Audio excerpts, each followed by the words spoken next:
If you don't get this one thing, you will never be free of your sex addiction. Porn is not your problem. But if it isn't, what is? I want to share with you my why, the reason that I was drawn to pornography. Then I want to help you understand your why so that you too can live free from your sex addiction.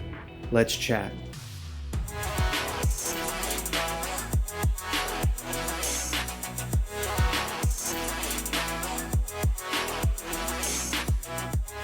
Hello again, friend, and welcome back to Sex Addicted Christian. I'm your guide, Jimmy Tren, and we are here to crush the shame, cultivate community, uncover the unseen, and take action. Today's topic might just be my favorite part of the freedom journey. I'm convinced that what we are discussing today is the place in your freedom journey of recovery that you might find the biggest opportunity for growth. Today we want to discuss the why behind your porn addiction.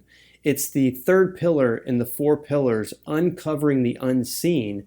And I believe that's where we have the greatest opportunity to connect our lives with God. I have so much hope for you, friend. And if you haven't yet, please go download the 4 Pillars of the Porn-Free Life. Jumping into the 4 Pillars guide is going to make today's discussion so much more meaningful. So I don't want to spend a lot of time discussing that here, but you can grab that guide for free right now by clicking the link below or going to sexaddictedchristian.com and downloading it right there from the homepage. Now, let's jump into our discussion today and help you uncover the unseen in your heart and discover for yourself the why behind your porn addiction. We're going to break this discussion up into 3 main ideas. And the first main idea today is this: porn addiction starts in our hearts. Our behaviors, whether they are good or whether they are bad, always originate from within us. Jesus himself teaches us this idea when he says, out of the overflow of our hearts, the mouth speaks. He's pointing us to a deeper drive within the human being that leads to our actions, and in this case, he uses speech as the example. So for you and I to only be focused on our sexually deviant and sinful behaviors would only be half effective in our freedom and recovery journey. What the Bible teaches about us as humans is that God has made us as embodied souls. What this means is that there is essentially 2 parts to the human being: the inside and the outside, to make it seem simplistic. This is extremely important for you and I to understand, because when we are aiming at change, in this case, leaving our addiction behind, we want to be focused not only on our behaviors, which seems to be what everyone wants to focus on, but we also need to focus on our hearts, which very few people focus on. So in this first point, I need you to understand that your sexual addiction originates in your heart. So my question for you is this: what do you know about your heart?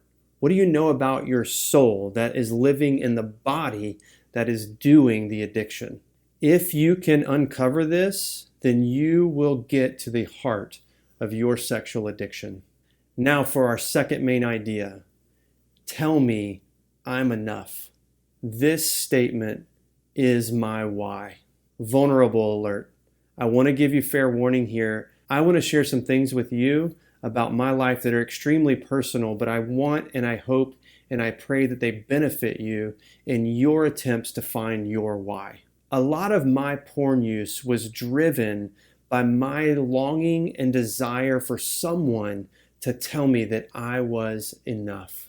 For some reason, and I'm not sure exactly why, as I grew up, I interpreted so many of my experiences as proving to me that I wasn't enough. I could share with you a number of examples in my memories that led me to believe that. However, one of the most clear experiences for me was middle school baseball. I was what they called a late bloomer, meaning I didn't really hit puberty until high school. And even then, I was just looking at my senior prom photo and I looked like a child, not even ready to shave yet. However, many of the other boys on the baseball team had hit puberty and were growing up into something that resembled a man.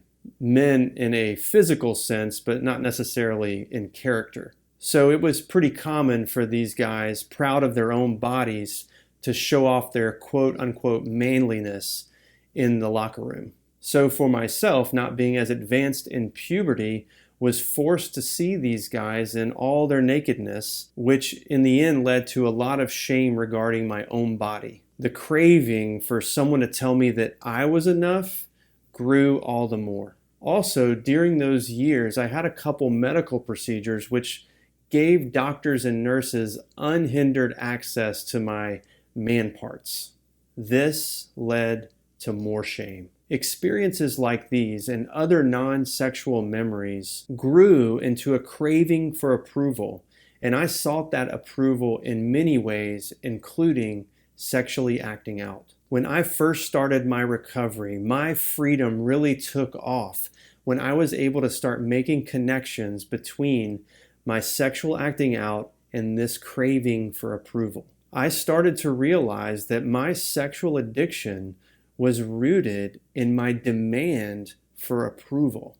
This became even more clear to me when I took inventory of my sexual behaviors and saw that even in the specifics of what I chose to do in my addiction pointed back to this main idea: tell me I am enough.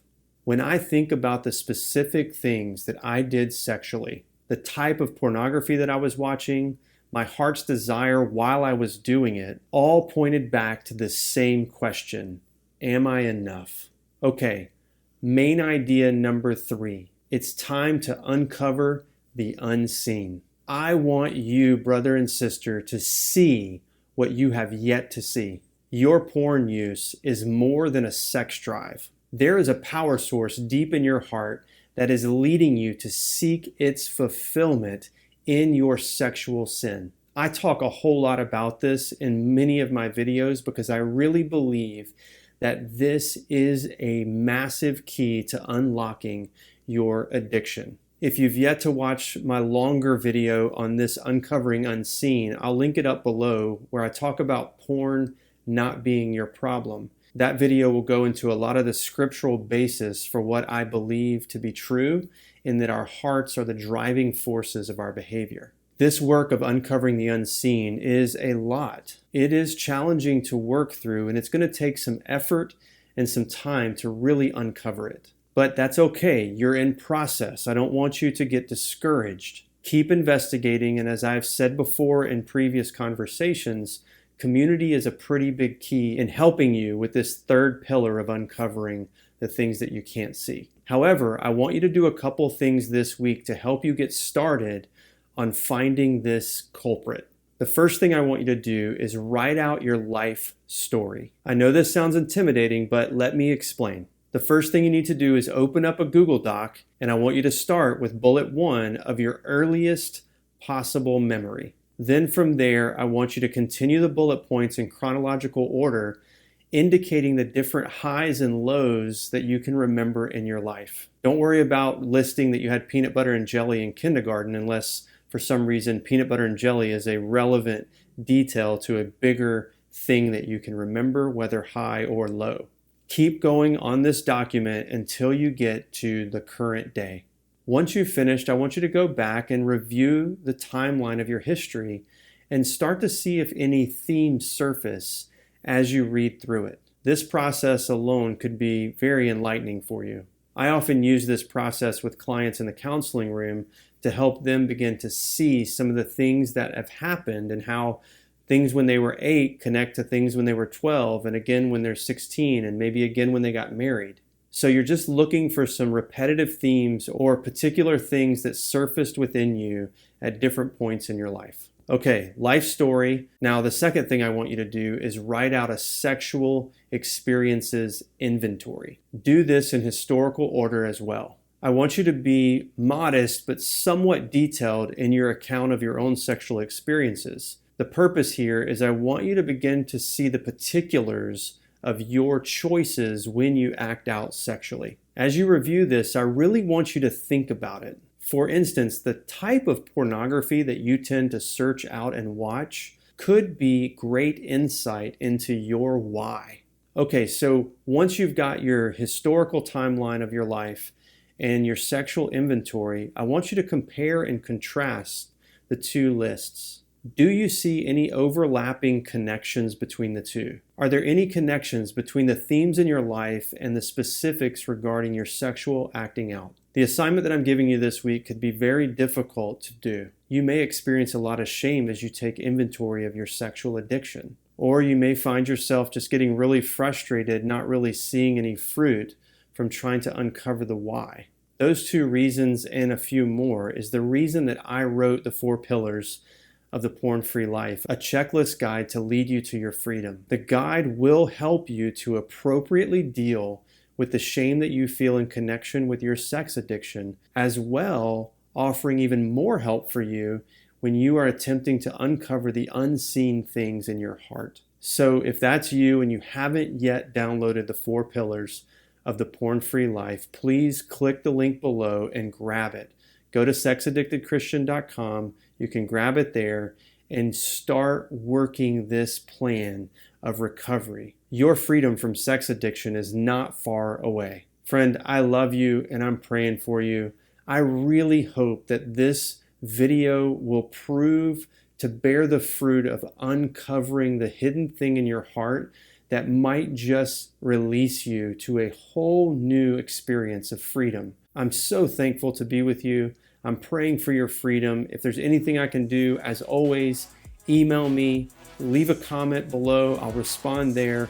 Whatever I can do to help, I'm here for you, friend. Go in God's grace this week, in His peace, and live in the freedom that is yours in Christ. God bless.